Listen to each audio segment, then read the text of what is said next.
Hi, I'm Barbara Custer. I'm the Children's Coordinator at the Coshocton Public Library, and this week's story is called Let's Go, Hugo.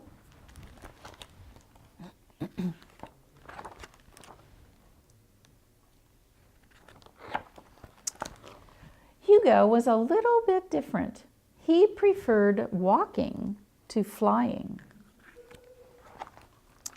Instead of living on top of the trees, Hugo lived in a burrow down at the bottom.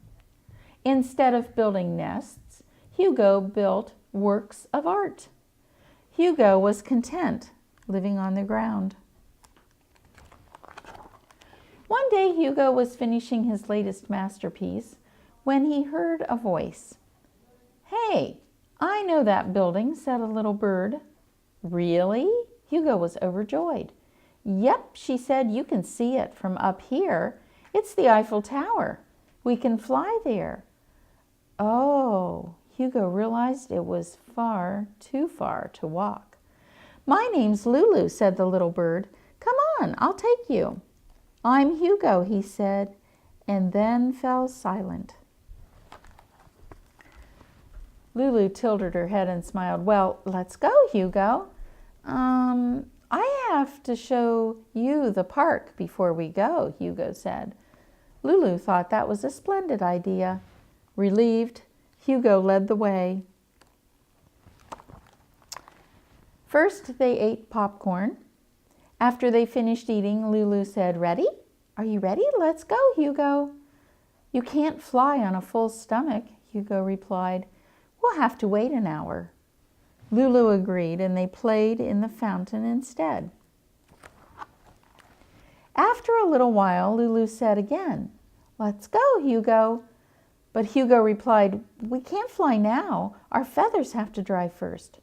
Lulu agreed, and they watched a ballet instead. The show lasted into the evening. "It's getting late," said Lulu. "Are you ready to go, Hugo?" Again, Hugo replied, "We can't fly. It's dangerous for me to fly at night. Let's go in the morning." Lulu yawned. She looked at Hugo, and at last she said, "Okay, well, I should go home then. See you later." Hugo's heart sank as his new friend flew away. He'd never see the Eiffel Tower now. What if he never saw Lulu again either?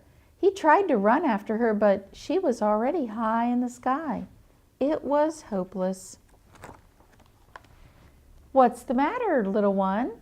It was the old owl Bernard, perched high up in a tree. It was late, and the owl was the only one awake. Hugo was so tired that he blurted out without thinking, "I'm afraid to fly." Bernard paused and said, "Well, everyone is afraid of something.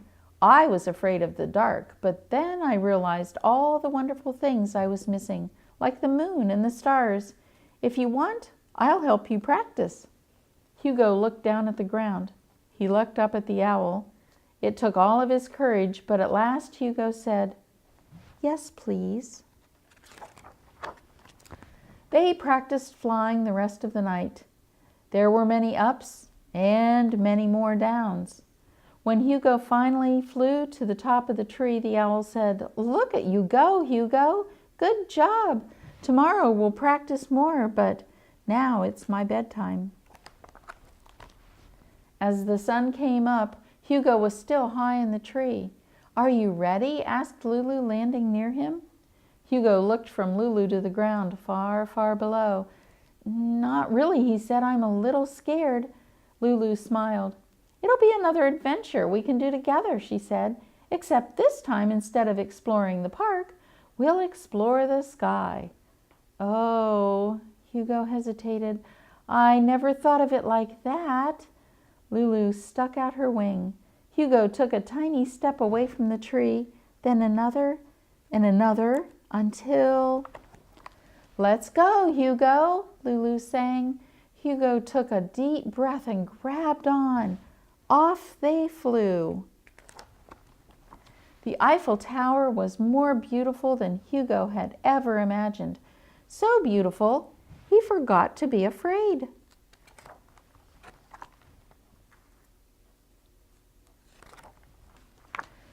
When they got back to the park, Hugo asked Lulu, "Where do you want to go next?" Lulu tilted her head. "The sky's the limit." Hugo smiled and stretched his wings out wide.